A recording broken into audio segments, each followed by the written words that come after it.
Bienvenidos a su canal del profesor Guillermo Andrés Castellanos. Por supuesto, no olvides suscribirte y darle like.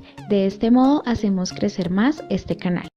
Este video tratará acerca de la diabetes mellitus, basado en la fisiopatología de Port, novena edición de las páginas 2405 a 2411. El contenido de este video será el siguiente. Primero, diabetes mellitus. Segundo, clasificación etiológicas de la diabetes mellitus. Tercero, clasificación y etiología. Cuarto, criterios para el diagnóstico de la diabetes mellitus. Quinto, diabetes mellitus tipo 1. Diabetes mellitus tipo 1A de mediación inmunitaria. Sexto, diabetes mellitus tipo 2 y el síndrome metabólico. Séptimo, hallazgos concurrentes y frecuentes en personas con resistencia a la insulina o síndrome metabólico. Esperamos que al final de este video puedas comparar las características distintivas de la diabetes mellitus tipo 1 y tipo 2 y citar los criterios para el diagnóstico de la diabetes gestional. También esperamos que puedas definir el síndrome metabólico y describir su relación con el desarrollo de la diabetes mellitus tipo 2. La diabetes mellitus DM hace referencia a un grupo de trastornos metabólicos que comparten las características de la hiperglucemia. Antes del descubrimiento de la insulina en la década de los 20, la DM, diabetes mellitus, era una enfermedad mortal. La incidencia de la diabetes mellitus tipo 2 se ha incrementado de forma radical durante el último siglo y seguirá aumentando en Estados Unidos ante la prevalencia creciente de la obesidad, el envejecimiento de la población, la disminución de la mortalidad y el crecimiento de las poblaciones minoritarias. La diabetes mellitus es un trastorno del metabolismo de los carbohidratos, las proteínas y las grasas, que deriva de un desequilibrio entre la disponibilidad y el requerimiento de la insulina. Los factores que contribuyen a este equilibrio incluyen la reducción de la secreción de la insulina, la disminución del empleo de la glucosa y el aumento de la síntesis de la glucosa. Una persona con diabetes mellitus no controlada es incapaz de transportar la glucosa hacia el interior de las células adiposas y musculares. Como consecuencia, las células del organismo sufren inanición y se incrementa la degradación de las grasas y las proteínas para obtener combustibles alternativos. Clasificación etiológicas de la diabetes mellitus. En la diabetes tipo 1, es decir, la destrucción de las células beta e insuficiencia absoluta de insulina, encontramos A de mediación inmunitaria y B idiopática. La diabetes tipo 2 se caracteriza por una resistencia a la insulina con insuficiencia relativa de la hormona. Otros tipos específicos son defectos genéticos de la función de las células beta, por ejemplo, diabetes juvenil de inicio en la madurez, defectos genéticos que afectan la acción de la insulina, por ejemplo, resistencia tipo A la insulina, trastornos del páncreas exocrino, endocrinopatología, por ejemplo, enfermedad de Cushing y acromegalia, inducida por fármacos o químicos, por ejemplo, glucocorticoides, infecciones, por ejemplo, citomegalovirus o virus de la rubeola. Otros síndromes genéticos, por ejemplo, síndrome de Turner, síndrome o síndrome de Down. Clasificación y etiología. Si bien la diabetes mellitus DM es sin duda un trastorno de la disponibilidad de insulina, no se trata de una sola enfermedad. El Comité Experto en el Diagnóstico y Clasificación de Diabetes mellitus desarrolló un sistema revisado para la clasificación de la diabetes en 1997. Las dos categorías amplias de la diabetes mellitus son la tipo 1 y la tipo 2. A la diabetes tipo 2 corresponden en la actualidad alrededor del 90 al 95% de los casos de diabetes. Otras categorías de diabetes mellitus son las diabetes gestacional, DMG, es decir, diabetes que se desarrolla durante el embarazo, y otros tipos específicos de diabetes, de los cuales muchos son secundarios a otras afecciones, por ejemplo, síndrome de Cushing, acromegalia o pancreatitis. En esta tabla 52 encontramos una clasificación de la diabetes por medio de la cuantificación de la glucosa plasmática preprandial y la PTOG. En este recuadro encontramos la prueba que se realizó, la normoglucemia, AGP e IG, que son condiciones que definen la prediabetes y pueden presentarse aisladas o juntas en un mismo individuo, y la DM, es decir, diabetes mellitus. En la prueba GPP, glucosa plasmática en ayuno, se observó una normoglucemia inferior a 100 miligramos por decilitro, una AGP de 100 miligramos por decilitro a 125 miligramos por decilitro y una diabetes igual o superior a 126 miligramos por decilitro. Recordemos que el ayuno se define como la ausencia de ingesta calórica durante por lo menos 8 horas. En la PTOG, cuantificación de la glucosa en plasma o suero venoso a las 2 horas después de una carga de 75 gramos de carbohidratos, se observó una normoglucemia inferior a 140 miligramos por decilitro y una IG de 140 a 199 miligramos. Además de esto, se observó una diabetes igual o superior a 200 miligramos por decilitro. Y en otras, se observó una diabetes con síntomas de diabetes mellitus y glucosa plasmática al azar igual o superior a 200 miligramos por decilitro. Recuadro 52. Criterios para el diagnóstico de la diabetes mellitus. Primero, hemoglobina A1C igual o superior al 6.5%. O segundo, una glucosa plasmática en ayuno igual o superior a 126 miligramos por decilitro. Como habíamos mencionado antes, el ayuno se define como la ausencia de consumo calórico durante por lo menos 8 horas. O tercero, glucemia plasmática a las 2 horas en una PTOG igual o superior a 200 miligramos por decilitro.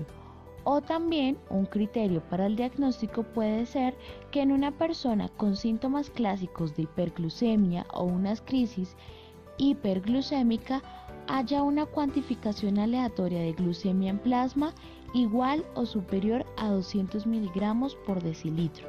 En el caso de la ausencia de hiperglucemia inequívoca, los criterios 1 y 2 deben ser confirmados por pruebas repetidas.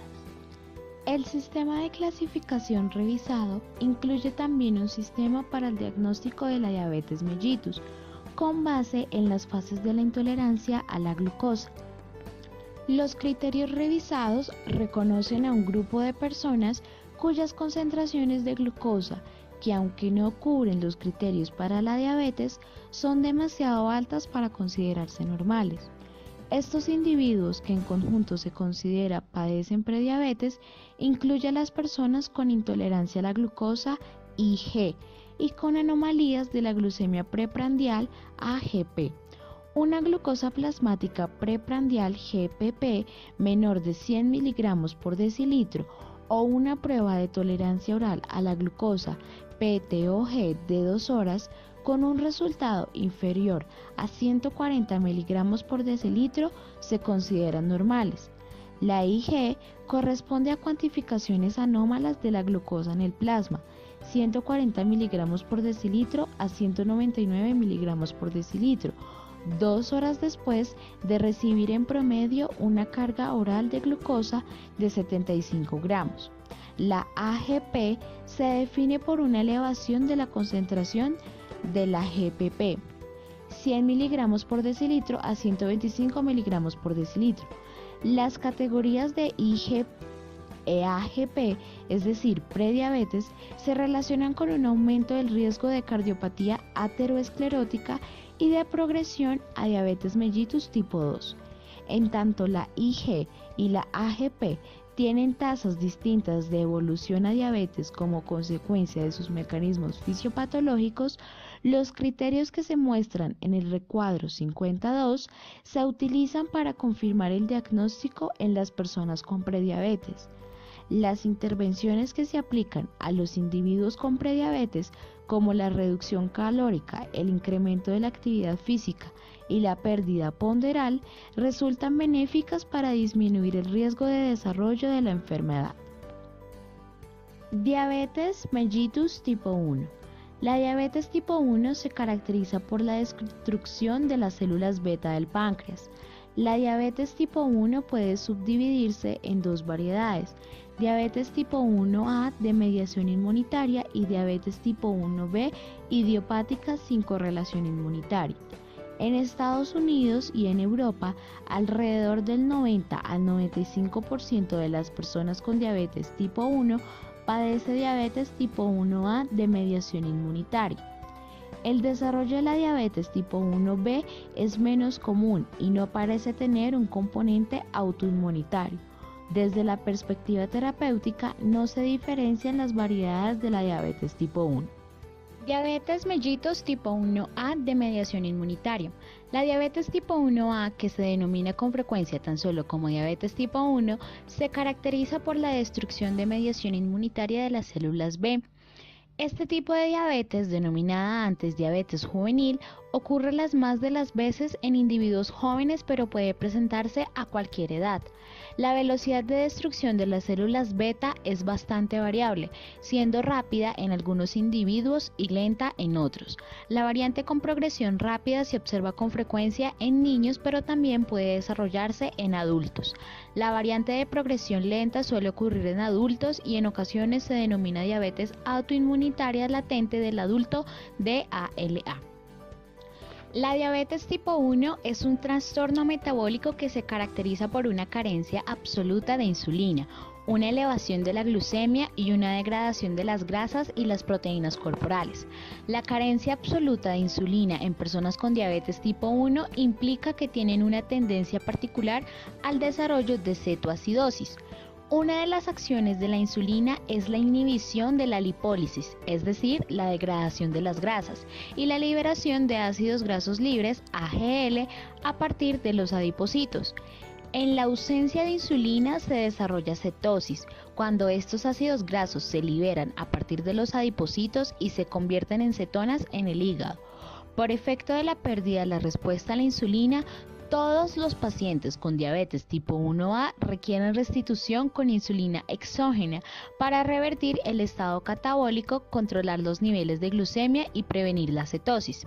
Se piensa que la diabetes tipo 1A es un trastorno autoinmunitario que deriva de una predisposición genética, es decir, genes diabetogénicos.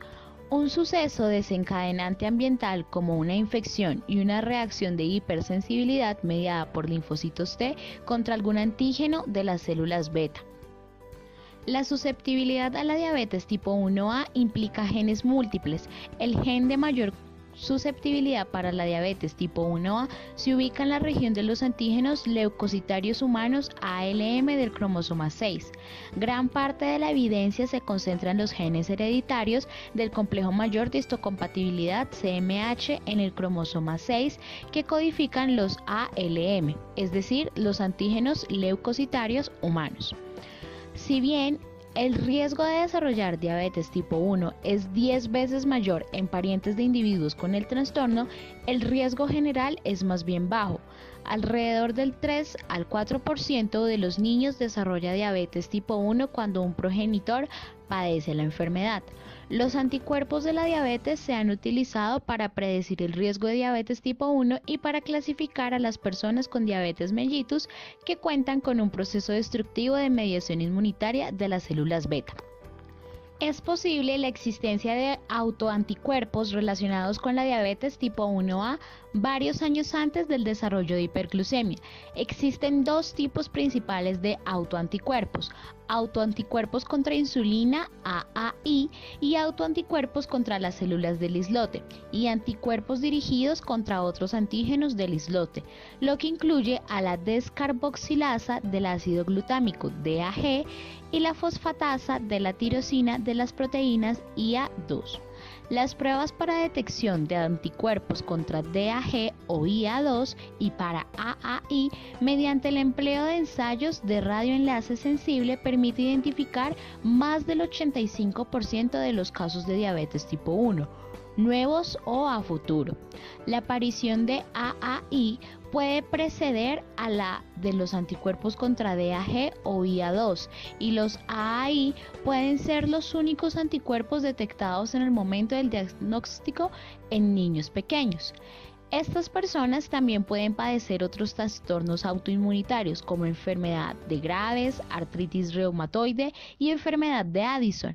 La investigación continúa para identificar el papel de los anticuerpos de la diabetes en las intervenciones futuras para la diabetes tipo 1.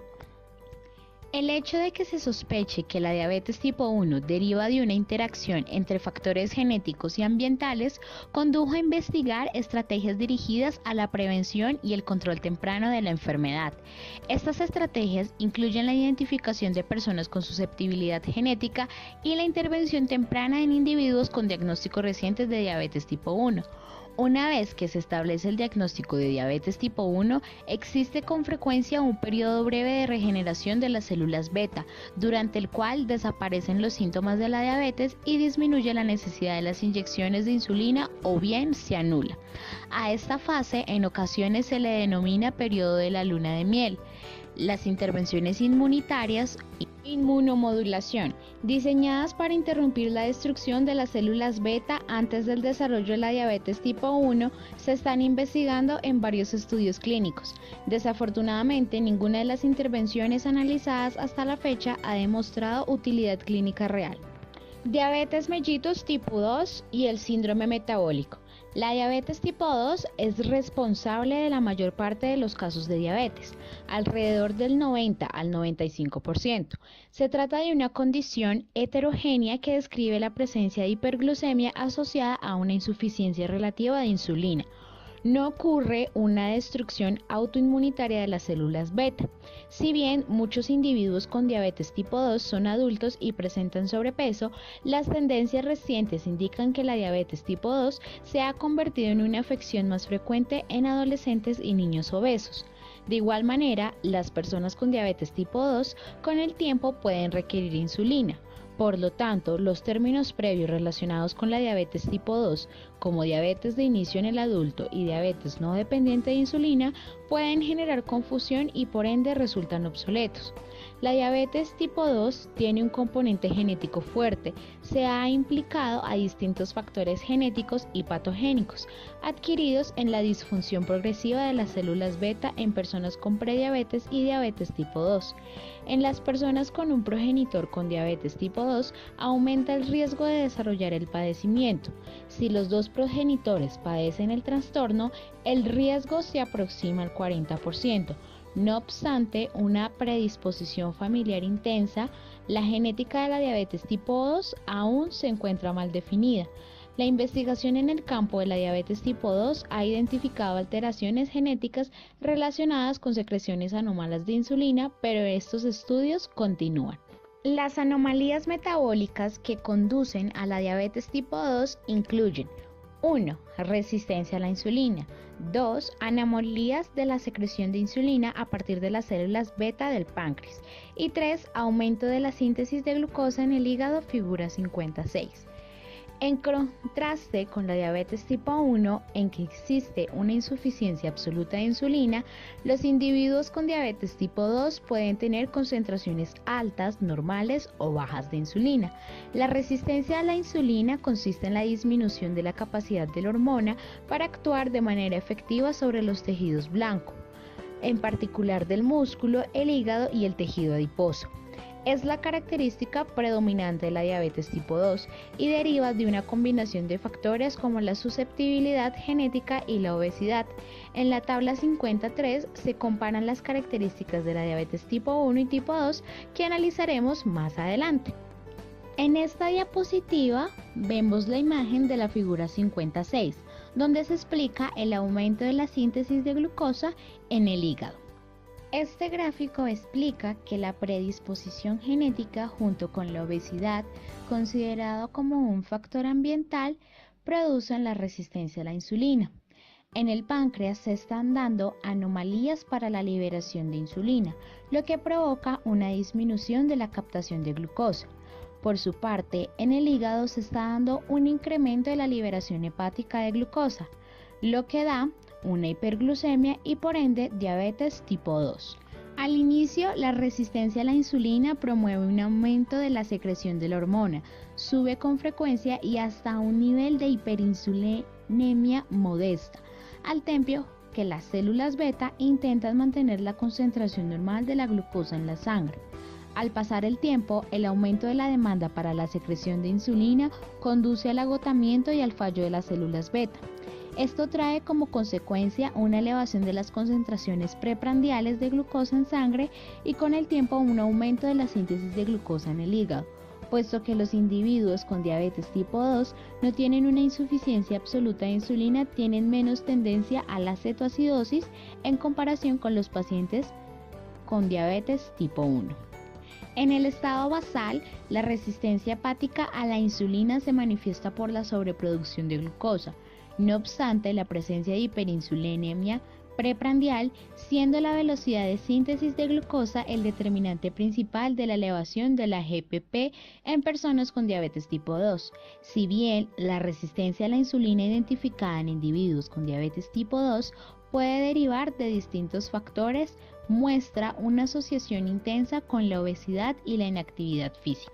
Las causas específicas de la disfunción de las células beta no son claras, pero parecen incluir una disminución inicial de la masa de células beta relacionada con factores genéticos o prenatales, por ejemplo, retraso del crecimiento intrauterino, incremento de la apoptosis o disminución de la regeneración de las células beta, agotamiento de las células beta por resistencia crónica a la insulina, glucotoxicidad, es decir, desensibilización de las células beta por toxicidad inducida por glucosa, lipotoxicidad, es decir, efectos tóxicos de los lípidos sobre las células beta, y depósito amiloide u otras condiciones que tienen potencial de disminuir la masa de las células beta. En esta parte vemos el recuadro 53 como los hallazgos concurrentes y frecuentes en personas con resistencia a la insulina o síndrome metabólico. Los signos clínicos son los siguientes: obesidad central, región superior del cuerpo con aumento del perímetro abdominal. Segundo, acantosis nigricans, cambios cutáneos con hiperpigmentación e hipertrofia. En las anomalías de laboratorio hay una elevación de la glucemia preprandial, postprandial o ambas. Hay una resistencia a la insulina con hiperinsulinemia, dislipidemia con incremento de triglicéridos y disminución del colesterol en LAD, anomalías de la trombólisis, hiperuricemia, disfunción endotelial y del músculo liso vascular y albuminuria. En las afecciones comórbidas está la hipertensión, aterosclerosis e hiperandrogenismo con síndrome de ovario poliquístico. Para finalizar, tenemos nuestra tabla 53 en el que veremos la comparación entre la diabetes mellitus tipo 1 y la tipo 2. En la diabetes tipo 1 tenemos que la edad de inicio por lo general es antes de los 20 años, mientras que en la diabetes tipo 2 por lo general es después de los 30 años. El tipo de inicio en la diabetes tipo 1 es abrupto, sintomático, con frecuencia con cetoacidosis graves, mientras que en la tipo 2 es gradual, suele ser sutil y muchas veces asintomático. El peso corporal usual en la diabetes tipo 1 es normal, es frecuente una pérdida reciente de peso, mientras que en la tipo 2 hay un sobrepeso. Antecedentes familiares incluyen en el menor del 20%, mientras que en la diabetes tipo 2 es superior al 60%. En los gemelos monocigóticos hay una concordancia del 50% en la diabetes tipo 1 y una concordancia del 90% en la diabetes tipo 2. La asociación con el ALH en la diabetes tipo 1 es positivo, mientras que en la diabetes tipo 2 no hay. lesiones del islote tempranas, inflamación, tardías, fibrosis amiloide para la tipo 2. En el caso de la diabetes tipo 1, se dan las lesiones del islote tardías como atrofia y fibrosis. La masa de las células beta en la tipo 1 es una reducción intensa y en la tipo 2 es normal o reducción leve. La concentración de insulina circulante en la tipo 1 tiene una reducción intensa, mientras que en la tipo 2 es normal o elevada. Para el manejo clínico, que es supremamente importante, en la diabetes tipo 1 se ve un requerimiento absoluto de insulina, mientras que en la diabetes tipo 2 por lo general no se requiere insulina al inicio, es posible que se requieran complementos de insulina en fases posteriores. La pérdida ponderal de manera característica mejora la condición. No olvides ver la segunda parte de este video donde se hablará acerca de todo el tratamiento con la insulina para que así puedas ampliar tu conocimiento.